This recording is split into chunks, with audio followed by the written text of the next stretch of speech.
The Maritime and Port Authority of Singapore says the country has enough marine fuel available to meet industry demand. It also adds that the flow of goods through Singapore has remained stable in recent weeks, despite the Middle East conflict disrupting vital shipping lanes.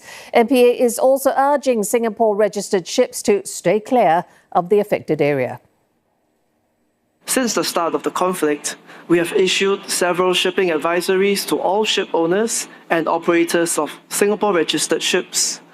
MPA remains in close contact with all Singapore-registered ships in the affected region, and we are also working closely with stakeholders to monitor the status of our vessels to ensure their safety and resilience during this period. Mr. Ang was speaking at the opening of Asia Pacific Maritime. Industry leaders will hold dialogues over the three-day event and explore innovative technological breakthroughs for the maritime sector.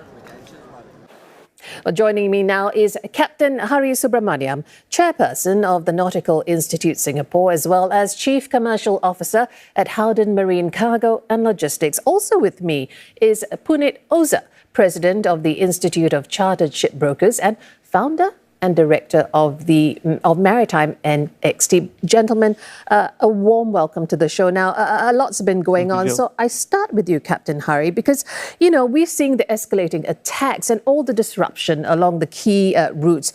From where you are sitting, what is the most immediate risk, or what are the most immediate risks to the maritime industry now? Who's hurting the most? Well, I think definitely the people closer to the Middle East, inside the Gulf, where ships are trapped at the moment, seafarers are there. There are a lot of players who are not exactly being able to get the employment done. You have vessels that are not, we have about 140 vessels per day that were going through the Strait of Hormuz, which are not employed now. You can escalate that by the number of days actually the strait remains closed over there. You have a lot of support vessels to the tune of few hundred inside the Gulf, which are not operating. And it's a matter of survival for them. They need to put food on their table. It's a livelihood. And not to mention the seafarers who are trapped also over there. We need to take care of them. They don't have a choice. And unsung heroes, they've always kind of supported us. And I think it is something that needs to be resolved soon. Otherwise, this is going to domino into a lot of economical problems globally. Obviously, but you just described there's so many moving parts and all of them basically almost grinding to a halt. So, Mr. Oza, if I bring you in, the Strait of Hormuz, such a major point of uncertainty right now. How is this changing day to day in terms of the shipping operations? I mean, we heard there, almost ground to a halt. Are people rerouting, stopping altogether, or in fact taking maybe that risk to go through? Sure. So I think there is a tremendous amount of uncertainty as to the timeline of this, right? How long this is going to last. If it is commodities which are essentially needed inside the Middle East or have to come out of the Middle East, they are stuck. There is no alternative available. Unlike the Red Sea route, which had the alternate of Cape of Good Hope, this one doesn't have an alternate route as such, right? But the ships which have not yet entered the Strait of Hormuz are going through the alternate routes if they can actually reach through a mix of multimodal logistics, if I can say. There are container companies which are going via the Red Sea into the Saudi Red Sea ports and then trucking it down to the mainland instead of going via the sea. So there are alternate routes being looked at, but those are expensive and they need to be then catered for when it comes to the value of the commodity. What I really feel is that when perishable commodities or seasonal commodities are concerned, they will have a bigger challenge because if fertilizers, for example, need to be put into the ground around the sowing season, you cannot really get the fertilizers after the sowing season is over. And the fertilizers are now stuck in the Middle East and alternate sources need to be looked at. So most of the time it's about not just rerouting, but it's about also trying to find alternate sources of the same commodities. That's a complete change in trade flows going forward. And then the decision next, I suppose, is whether to make these changes permanent or not. And that's a call, you know, we can't really make right now.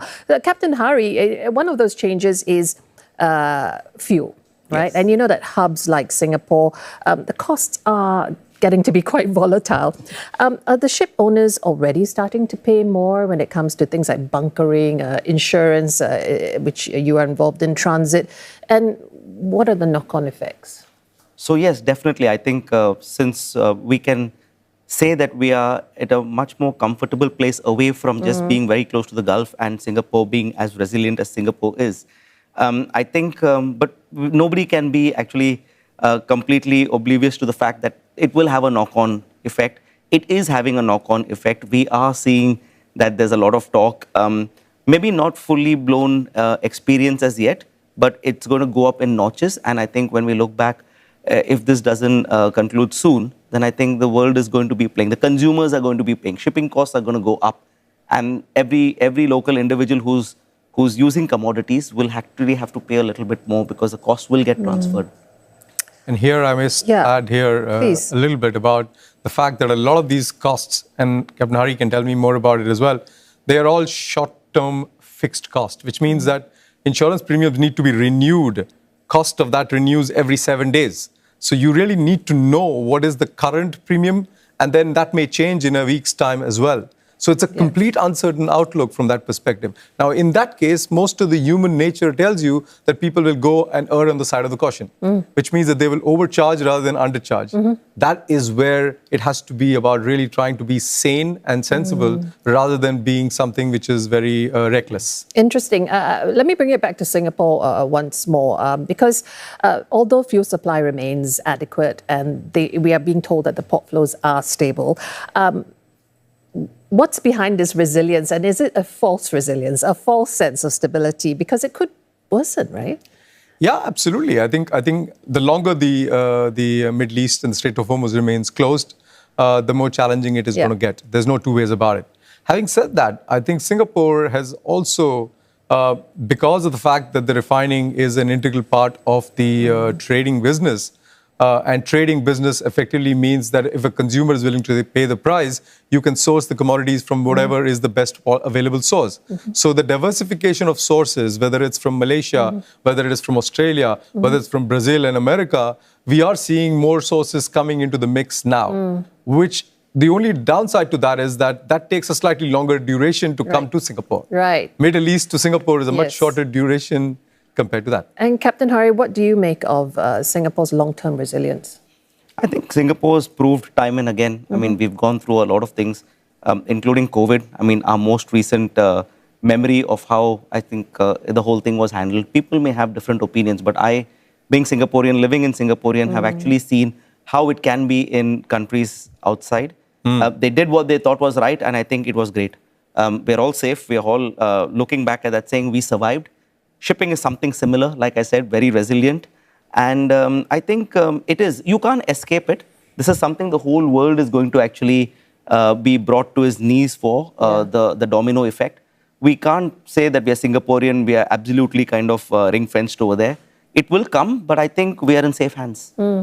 Well, okay, thank you so much, gentlemen. We appreciate your thoughts and your contribution to this discussion. I've been speaking there with Captain Hari Subramaniam from Howden Marine Cargo and Logistics and Punit Oza from the Institute of Chartered Shipbrokers. Thank you so much. Thank you.